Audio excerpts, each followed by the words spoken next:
Peace, party people. Welcome back to Where My Killa Tape At. Season 2, Episode 2.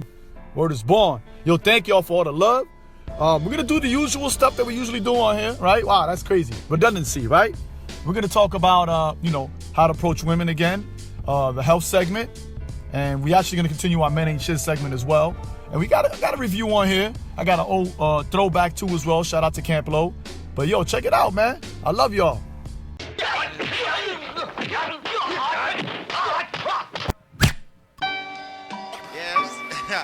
I like the rhymes. All of us are born with the miraculous ability to determine the direction from which sounds approach us. Let us venture into new and uncharted land. People get shook up, when I'm introduced as God. You got that good hair, too. You're the first one out there with a dashiki talking that crap. It's like a jungle sometimes, it makes me wonder how I keep from going under. It's like a jungle sometimes, it makes me wonder how I keep from going under.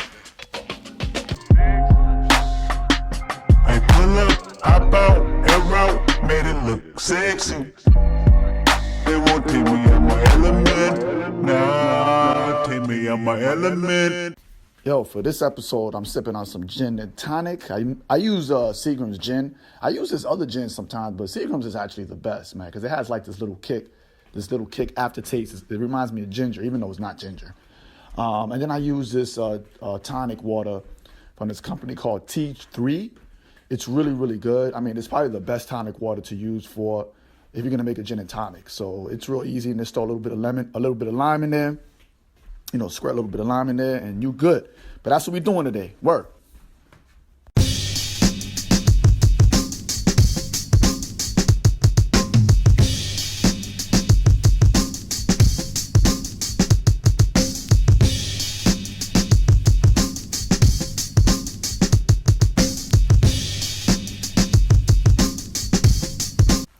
Real quick, this only happens to me since I left New York City, because and then I take that back. Since I left New York City, but it doesn't happen to me in places like LA or big cities, like DC.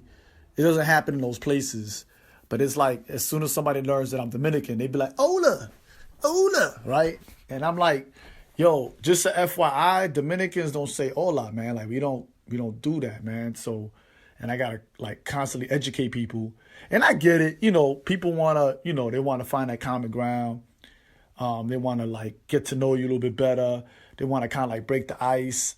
It's kind of like I might meet somebody who's Muslim. I might say assalamu alaikum to them, but usually they're like, oh, okay, yeah, wa alaikum assalam, but they be like, hola. And it's I'm Dominican, B. We don't say hola. If you walk up to a Dominican person and say hola, they gonna look at you funny, man. Just letting you know that. Am I gonna teach y'all what to say? Yeah, I'm gonna do that, right? You probably heard this before, but usually when we greet each other, we say, que lo que, right? But don't be like, que lo que. Que lo que, you know what I'm saying? Or we might say, dímelo tigre, dímelo means tell me. Que lo que means what is what. And then the last one thing we usually do, Dominicans call everybody primo, if you male, or prima, if you female. So it's that's what we do. Primo, we consider everybody, and that means cousin, right? Unfortunately, Spanish does that gendering shit, so it's what's the masculine and feminine. I know. So we say primo, prima, and that means cousin. We consider everybody cousins. So just want to give you FYI on that. Just be careful when you say hola. Now, I will say this. If you go up to a Dominican person, you do say dímelo, right? They gonna probably take you home and feed you dinner and get you some rum or something, just to let you know that, because they love when people do that. Word is born.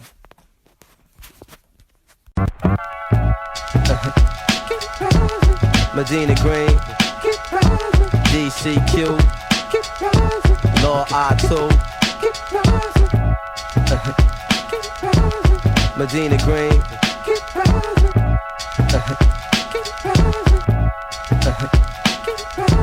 In the last episode, I talked about race literacy. Shout out again to T with QJ. I think a good book that you can start, to understand how race works, particularly in Latin America, which is considered South and Central America, is to check out a book by Joel Augustus Rogers, or J.A. Rogers. He wrote several books, but he wrote this 3-volume set, volumes 1, 2, and 3. That's really dope. And what I like about it is actually for me, it was like the first book. And I read that, somebody actually stole my copies. And I think I have Sex and Race Volume 3 somewhere. I didn't loan them out, and somebody took the other 2. But anyway, in it, he deals with demographics and numbers of how many slaves actually were bought to different parts of Latin America. And then he even has some census data from there. So I think that's pretty dope. So if you want to check something out, definitely check out anything by J.A. Rogers, particularly his Great Men of Color, but volumes 1 and 2. But Sex and Race will definitely help you out. You probably got to dig for it because this hasn't been published in a while, so you probably got to find some copies. You might have to pay a little bit extra, but that might help you out. Word.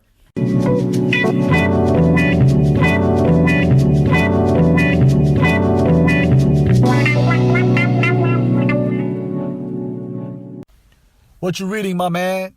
Word is born for Black History Month. Just want to shout out the homie Nedi Okorafor. I'm currently reading the second of her trilogy, Binti Home. The first book is called Binti, and actually she released the third book, but I'm gonna finish the second book, of course, right? So I'm reading that. Yo, it's dope. Like I love her stuff because her stuff is futuristic, right? But it deals with a lot of stuff from pre-colonial Africa. It's really dope. So it's about this young girl who has locks, and she comes from a particular village, and she attends the school, and on her way to the school on the ship, it gets attacked by these aliens that like just kill everybody on the ship. That happened in the first book. So in the second book, they're going to talk about what happens after that. So I really can't wait to read it. But I'm going to start reading it today. But anything by Nedi Okorafor, I just want to say real quick that Nedi's book, Who Fears Death, is going to become, I think it's a Showtime movie. It is going to be produced by my man who actually wrote Game of Thrones. I can't remember his name. What's his name, yo? That chunky white dude with the glasses. But that guy. But anyway, shout out to Nedi Okorafor. You deserve all the accolades, all the awards, all the props, and all the loot. We love you. Peace.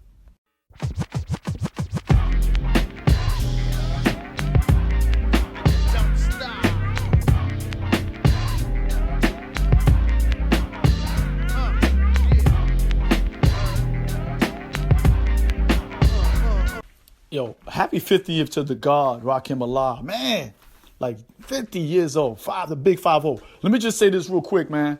Y'all got to be like more careful on the grams and on the Twitters, like, because y'all post something and you be like, oh my God, I hope he's not dead. You know what I mean? And they be like, oh yeah, by the way, happy born day. You be like, whoa, you know what I mean? So I think what we need to do is we need to do more of that, like more of like bigging up birthdays for our notables.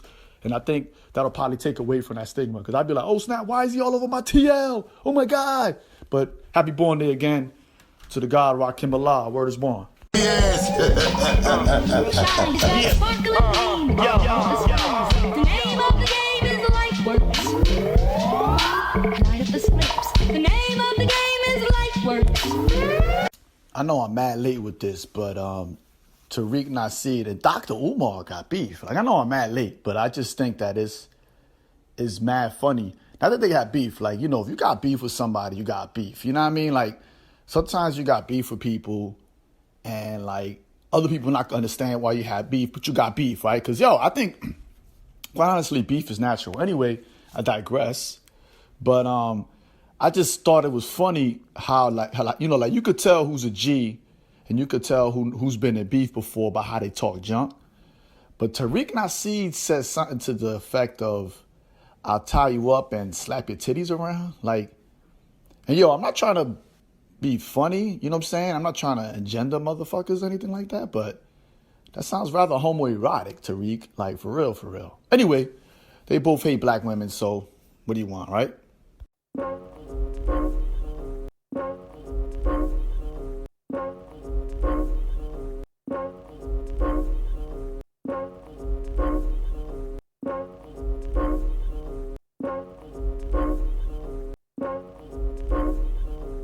You can take the Bronx. No, that's not how they said it. You can take the kid out the Bronx, but you can't take the Bronx side of the kid, right? So one after, it was the evening. It was night. It wasn't late though.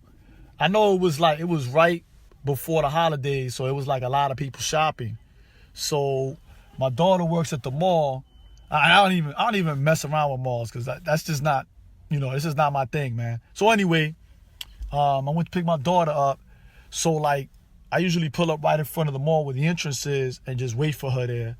So like, sometimes she be out there waiting for me, but sometimes she don't be, especially when she doesn't get off at the end of the day. Anyway, so I'm pulling up slow, right?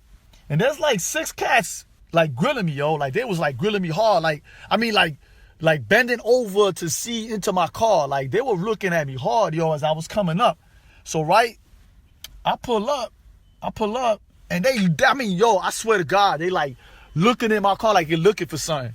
So I stop a few feet in front of them, and they all like walk towards me like really fast. So I'm like, oh, these cats, okay. So I jump out like, yo, what's up? And the cat was like, hey man, hey, are you my Uber? Yo, I felt mad stupid, yo. Mad stupid. Yeah. Yo, I think Chris should run first on this one. I think so. Yeah. Yo, I think Chris should run first on this one. I think so.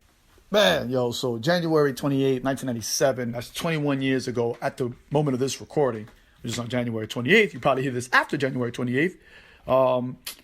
What is it? Was it Profile Records? Profile Records released the dope album Uptown Saturday Night by Camp Lo. Remember that? Remember them cats? Actually, I love these cats a lot. And there's several reasons why, not only because they're from the Bronx, but of course it's made up of the duo Geechee Suede and Sonny Chiba.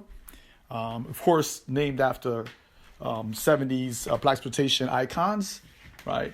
And I think it's really dope. The reason why I love them so much is because they came out during a time when boom bap, which is a sound that was kind of like defined by the likes of DJ Premier, the Beat Miners, or the Boot Camp Click, Digging in the Crates crew, DITC out of the Bronx, and several other notable artists.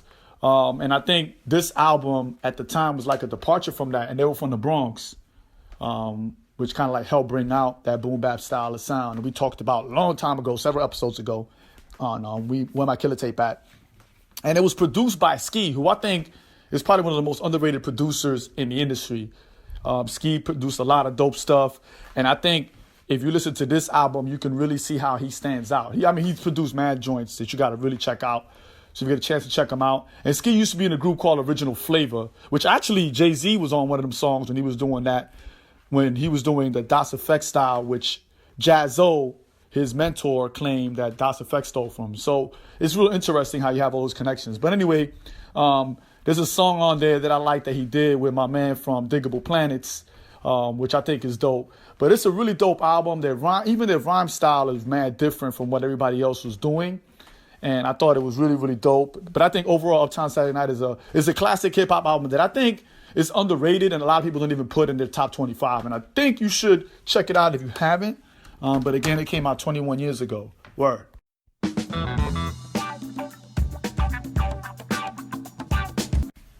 Chronicles and Man Ain't Shit.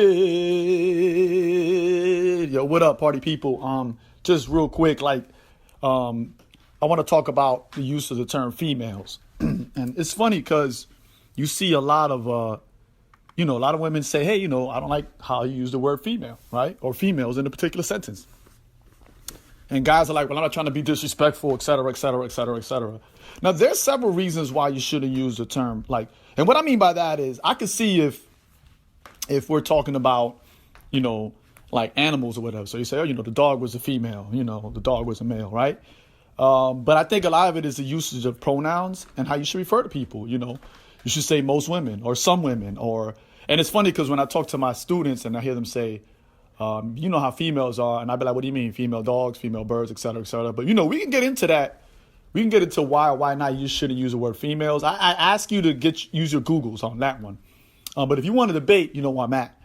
That being said, my whole thing is that if someone says to you, can you stop calling me this? Then you should stop. If somebody says to you, can you stop doing X, Y, Z? Can you stop, poking me? Can you stop touching me? Whatever, you should stop unless you're not doing it. Unless you're somebody who wasn't doing it. And I could see you getting upset at saying that. But it's just, funny, man. Just, if somebody says that to you, then just stop it, right? Do they really have to give you a reason, right? I mean, do you have to give white people a reason for calling you boy? No, you don't. They just, stop calling me that. That's it. And it should be just like that. Plain and simple. Word.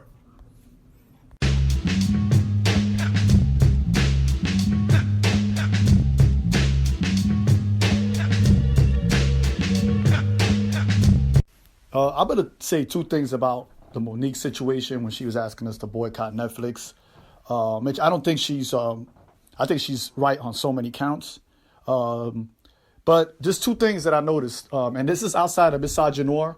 I know I have to define that at one point, but misogynoir is something that we see happening because I didn't see people do the same thing to Amy Schumer when she asked for more money.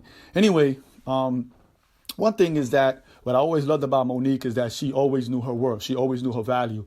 And I remember she talked about how, her dad was always like, yo, you're beautiful. You can do whatever you want. He was like always encouraging. And she always attributed to that. But she knows her worth. She knows her value. And I think that's an example that we should all take.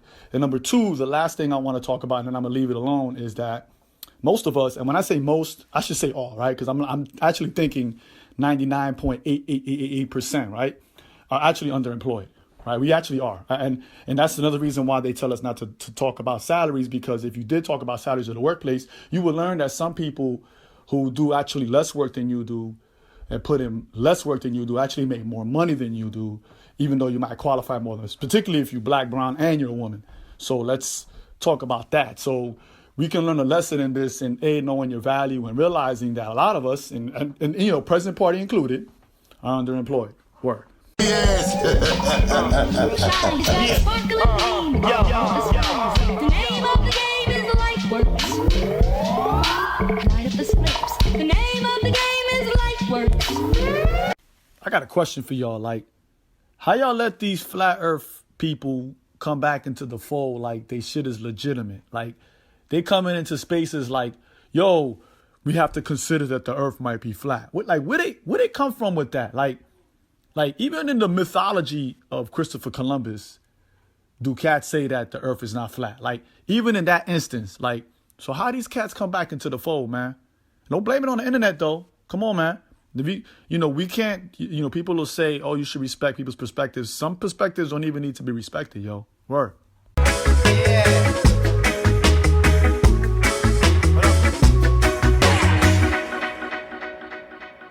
So I had a few conversations with some folks, and I'm going to do a little bit change over here. And their question was, what if Black Panther is not good? And, when they said this to me, I had to kind of pause and be like, and don't get me wrong. There's no doubt in my mind that it's going to be dope, right? There's no doubt. I never woke up in the morning and was like, oh, what if it's whack? No, I don't do that. So I'm going to list the several reasons why Black Panther is going to be lit. So I'm going to do this real quick. It's going to be in segments, of course. So the first reason, number one reason, is that it has a stellar cast, right? You got, Chadwick Boseman. You have Angela Bassett. You have Forrest Whitaker. You have Lupita Nyong'o. I can go on and on of who's on here. You got old girl Danny Gurria. We can go on and on of who's in here that's going to be dope. And okay, true indeed, there has been some movies that I've seen that they had a stellar cast. They had Academy Award winning people on the cast, and the movie was lackluster. That's happened before, true indeed. So that I could see that argument being shot down. But come on, man. When have you seen a movie where Angela Bassett is in it and it's whack? To be honest, I haven't seen a whack movie with Forrest Whitaker in it, to be honest, right? Let's be real, right? Even that crazy movie he did about my bad, dude, about Idi Amin, you know what I mean? And he actually did a good job. I just didn't like the makeup stuff that was in it, and the problematic things they had in there. But other than that, he did his thing, right? So come on, party people. The second thing is Ryan Coogler, the director. Let me just say a couple of things. He's done Fruitvale Station, and he's done Creed, which I'm done with the Rocky stuff, but Creed was actually great. And that's like the first time Sylvester Stallone actually acted. Like, Sylvester Stallone's a horrible actor, but he did his thing there. But Ryan Coogler, like, his stuff is actually dope. Like, his stuff is gritty and dope. And what I noticed about Ryan Coogler as well is that he understands the Marvel Cinematic Universe. It's one thing to be a director. You could be a good director, but the Marvel Cinematic Universe is its own monster. It's its own thing. And I think he understands it. And what I love about the way Wakanda is going to be set is that it sits directly in the MCU. Like, I haven't seen the movie yet, but I know that the last Infinity Gem is going to be located in Wakanda. It just makes sense that way. The next thing I want to say is, yes, about the Marvel Cinematic Universe. We're already there, right? I think it's dope that it's set in there. And I know people are like, why are you tripping? Well, the reason why Spider-Man Homecoming was so dope was because that it was centered in the Marvel Cinematic Universe. And I think that is crucial. That thread is what really makes all those movies that Marvel has put out in the last 15 years either great or pretty good, right? We could argue that, right? And I already said that the big reveal is going to be the Infinity Stone. I'm telling you, it's going to be there and it's going to lead right into Infinity War. So all that tie-in, making it part of the web that is the MCU, is crucial to that. And I think Ryan Coogler knows that, and he puts that in there. Also, going back to Ryan Coogler, he's bringing his own definitive style to this. If you look at this movie, none of the other Marvel movies are like it. And true indeed, when you look at like Captain America, Thor, you look at the Avengers, they're all kind of like, they got kind of like their own style, but they actually like really look like they're all in the same scene. Like, and what I know I'm not putting in the right words, but it's all kind of like seamless. That's what I'm looking for, right? But I think when you look at Wakanda, the most advanced nation on the planet Earth, like, it really stands out. It really, really does. So I think it has its own definitive style that's going to kind of separate it from the other MCU movies, right? But it's still centered in it, right? Also, the costumes. Oh, my God. Like, have you seen the costumes? Like, cosplaying from this day forth, when it gets released, is going to be changed dramatically. Number one, you're going to have more people of color involved, particularly black people. You see more and more black people involved with cosplaying. Number two, is going to really set the standard. It's going to change the standard because a lot of the costumes you see, which I love, are, harken back to African traditions, right? But also have a futuristic appeal to it. So it's Afrofuturistic, right? Ooh, I used a nice word, right? I always wanted to use that on this podcast. It's Afrofuturistic. And I think this is what's going to make this movie dope, right? But also for cosplaying, it's just going to be amazing. Like, this is a movie that you probably got to watch more than once just because of the details, right? And that goes to the costuming and the design, like all of that stuff. Like, if these folks better get nominated, man, like I'm telling you. So, and don't get me wrong, I've been waiting for this movie for decades, right? Even when Marvel, I'm not going to lie, when Marvel was talking about, oh, we might do one, I was like, y'all ain't going to do one. But ever since he was in Civil War and people have just gone nuts, it's going to be crazy. So those are my reasons why Black Panther is going to be lit. I know I said I was going to do it in parts, but I was able to put everything short and sweet. But I hope you enjoy it. I'm going to go see it probably a couple times. And you do too. Word is born. Black Panther is so lit. Word.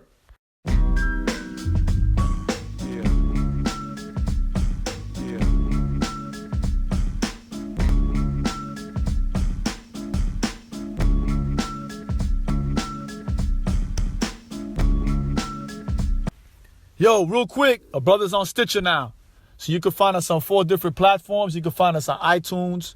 You can find us on Google Play. You can find us on SoundCloud and on Stitcher. Where my Killa tape at?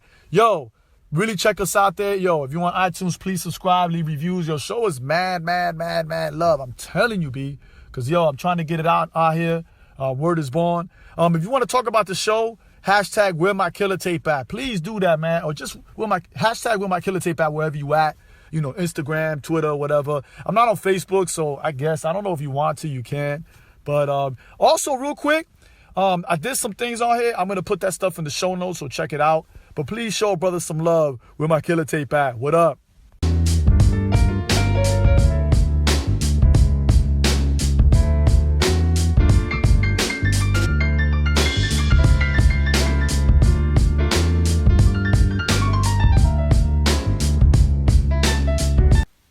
Just an FYI, man, because some of y'all be bugging, right?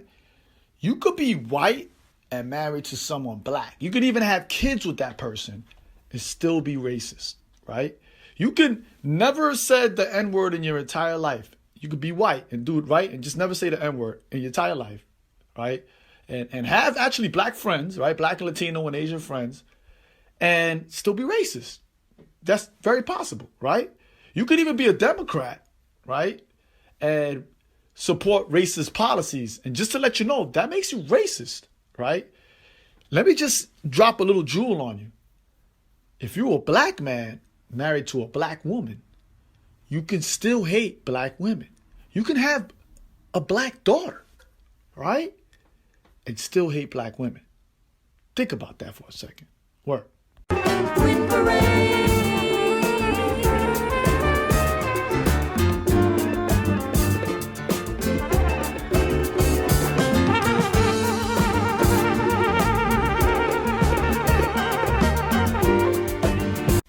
Real quick, I don't mind debating cats online. I really don't. I'll do it any day of the week. Like I said, man, we could do this.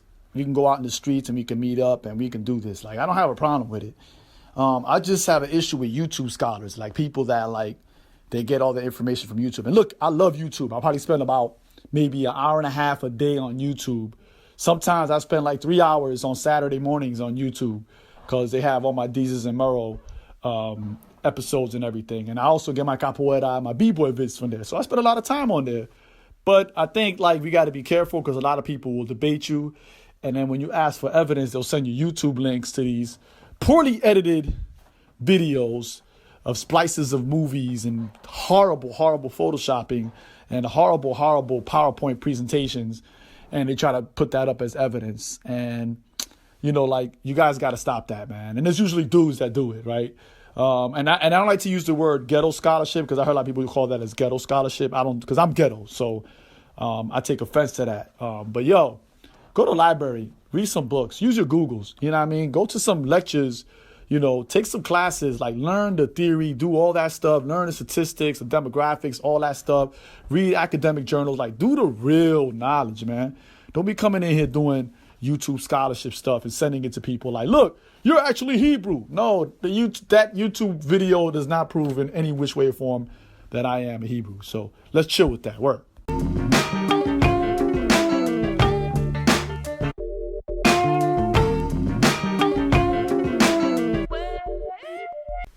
And I know I'm mad late with this one. I'm really late, but you should definitely check out Mudbound on Netflix. I'm late, and I'm really mad that I'm late. It's directed by Dee Rees, and she did Pariah, which is another phenomenal movie. Like, it's a mad dope movie. If you haven't seen that, and that's on Netflix too. That was an independent. Pariah was an independent, and Mudbound is actually a Netflix production. But it's an amazing movie. But also Mudbound, and it stars. And I'm not familiar with this guy, Garrett Hedlund, right? I am familiar with Jason Mitchell, who plays Eazy-E in the NWA movie. He does both of them. They do their thing. Rob Morgan is also in it. He's done a lot of movies. He's that dude that you see in man movies that you're like, I know that guy, but he played the snitch in Daredevil. And he's also in another Netflix production. I can't believe I forgot this, but Stranger Things, season 1 and 2. But Mary J. Blige, yo, look, you guys got to do this, man. Go back to that movie that Q-Tip put together. I can't remember the name of it. And Mary J. Blige plays the mom. She does a horrid job on that. And I was like, don't ever let her act again. But I don't know. She went to school. She did a thing thizzle. I don't know what she did. Maybe it was the divorce. But in Mudbound, Mary J. Blige earned that Oscar, yo. She earned it. If she doesn't win it, you know, I'm not going to cry, you know what I mean? But if she wins, man, yo, that is well-deserved. But everybody on this show really on this movie really does their thing. And I think the chemistry between Garrett Hedlund and Jason Mitchell is Hedlund. My bad, it's Hedlund, right? That chemistry is just there. They don't have a lot of scenes together, but when they're together, man, it's dope. So, yo, go check out Mudbound. And, yo, shout out to Dee Rees, man. Like, yo, word is born, man. Man, you're just dope, and I just can't wait to see more work from her. It's going to be really dope. But check out Mudbound. Word. Scientific power. My mental violence will shower, devour at a crazy rate. Yeah, I whirlwind through cities, influential, scientifical power. My mental violence will shower, devour at a crazy rate. Yeah, I whirlwind. Word is born on where my Killa tape at health segment. I want to talk about, and I know I brought this up before, but I just want to bring this up. There's no such thing as a magic bullet. There are no magic bullets. I'm sorry. I don't know who told you that. There are no 20-minute abs. There are no drinking a particular shake twice a day that's going to help you lose weight, et cetera, et cetera. There's just no magic bullet. I know it's a repeat, but I think it's something that we have to be careful of because a lot of people try to sell you that. And people spend a lot of money that they don't need to spend on these kind of things. And I could think of a bunch of pyramid schemes that do that. And it's messed up that, there are still snake oil salespeople that try to sell you that stuff. But no, there isn't. It's all work. It's all work that you put in. It's the work that you do when you get up in the morning before you go to bed, hitting the gym, hitting all that. However you get down, that's all hard work. Nobody got there, by taking shortcuts. Nobody got there by doing 20-minute abs, none of that. And I think if people really see it like that, and I get it. You want to see results quickly. We all do. We all want to see results quickly. When I'm learning a new difficult move in capoeira, I really try to get it down as much as possible. But you know what? It doesn't work like that. I just have to work at it. And it's frustrating and it pisses me off and I get hurt a lot. You know what I'm saying? I fall down a lot on my face and that's not cool. I get it. But at the end, trust me, the results, you will be much happier with the results, right? And the key is not only to get there, whatever goals we have, the key is not only to get there, the key is to stay there. So it has to be a lifestyle change. It cannot be a small change. So yes, if you do want that 8-pack, which again, we've talked about this before, you got to put in the work. This is not going to happen by buying a particular product one time and working on it for 20 minutes a day and it's going to fix you up. This is not how it's going to go down. And maybe I should stop using the abs as an example, but I just think this is such a good example. Word.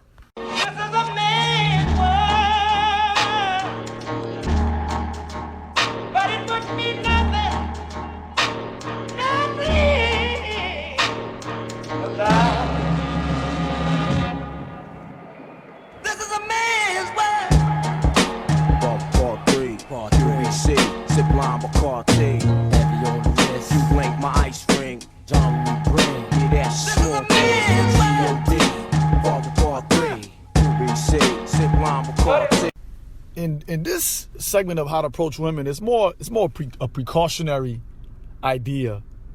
And look, it's really, and this is something you can use across the board. Like if you're gonna approach a young lady, which is cool, like I said, we talked about this before in several episodes, but what you want to do is make sure you give people their space. If you see a woman you want to talk to, and try not to get in her face. I don't know, sometimes y'all meet at clubs and stuff like that. And I think there's a way to do it, number one, without yelling. And there's a way to do it without getting in somebody's face. Because, sometimes, and you could have the best hygiene. You can have the best hygiene or whatever. You can, smell great. And that's another thing you got to be careful too, like cologne. I guess since I got older, certain scents really bother me. So, and I haven't been sensitive to that, and I'm pretty sure other people feel the same way. So anyway, let me go back to what I was saying.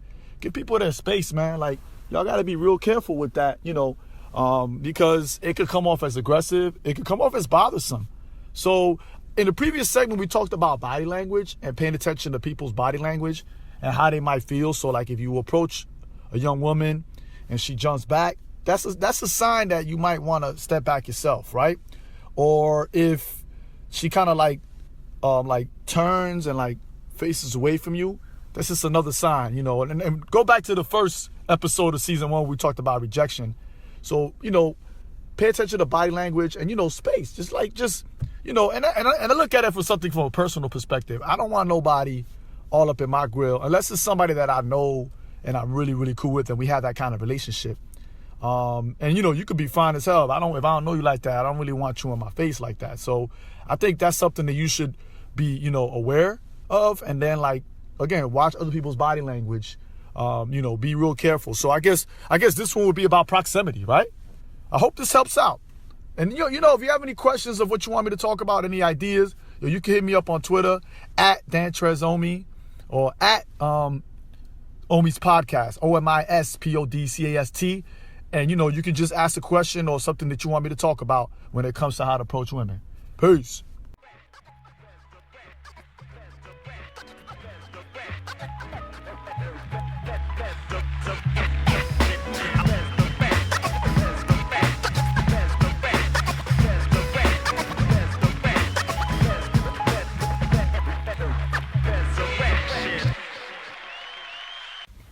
So this segment again on atheism. Now, one question that a lot of people ask me, and they ask me this quite often. It's probably one of the top three. They ask me, were you abused while you were in the church, or was it like, did you just have an epiphany? Like you just woke up one day. Like they felt like something crazy negative happened to me, for me to like become an atheist. To answer that question, no. Actually, my time in the church was actually pretty dope.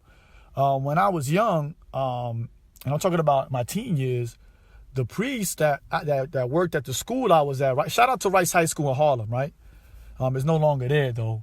They closed like in 2015. But they taught, a lot of them were followers of this dude named Archbishop Oscar Romero, who later on became one of my heroes. And I'm gonna talk to y'all about that later on, but on another segment, another story, right? But Archbishop Oscar Romero, he taught liberation theology, which, in the black church, black liberation theology is the basis of the black church, right? That being said, look that up. And Martin Luther King was a liberation theologian, as was Martin Delany, Alexander Crummell, so on and so forth. They were all liberation theologians, right? Even my man Richard Allen, that started the AME Church, African Methodist Episcopalian. He was also liberation theologian. Anyway, these young priests, a lot of them were in their early 20s, they were like fresh out of college, right? And they taught me liberation theology. So my experience actually, they were the first ones to give me my speaking engagements, right? I used to read scriptures in front of the church, like I was young. So my experience was actually pretty good. I didn't wake up one morning and was like, oh my God, God doesn't exist. Oh, that sounds crazy, right? Oh my God, God doesn't exist. I didn't wake up in the morning and it was just like, God doesn't exist.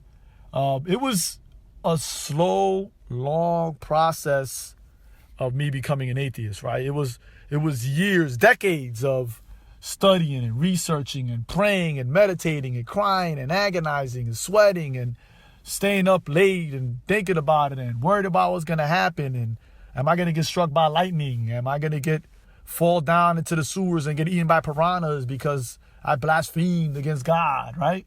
Am I going to be hypnotized by some attractive woman to join a Satanist cult or whatever, which Satanist cults actually aren't that bad. But, stuff like that, I was going to happen to me, and none of those things happened to me. And at the same time, I slowly learned different things and learned about other cultures and how other people got down. And that's pretty much it. It's not, I guess people want to hear some testimony, right? Like, what happened, son? And it wasn't nothing like that.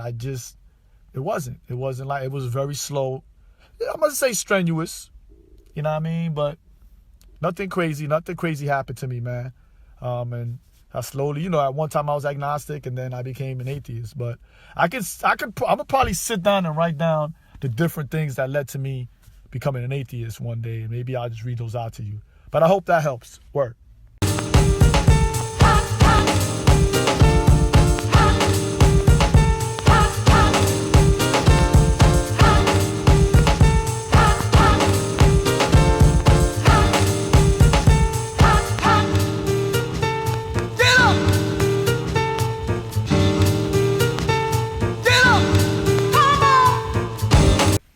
All right, shout outs. First of all, shout out to my man AG. He used to be a co-worker of mine. He just had his born day, man. He young, man. He's 28, but I love you, brother, man. I love you a lot. So shout out to him. Shout out to my man Will, Billy, aka Billy Wills. You know what I'm saying? Like, yo, what's up, man? It's been a minute. It's my man from Detroit. Shout out to you. And then again, shout out to my girl Shell. She just did a feature. She killed that shit. Word is born. So shout out to you. You've always been supportive of me.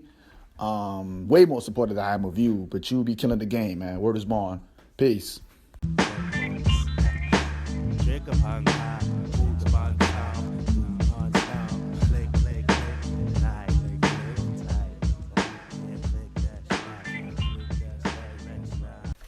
Once again, man, thank you all party people for checking me out.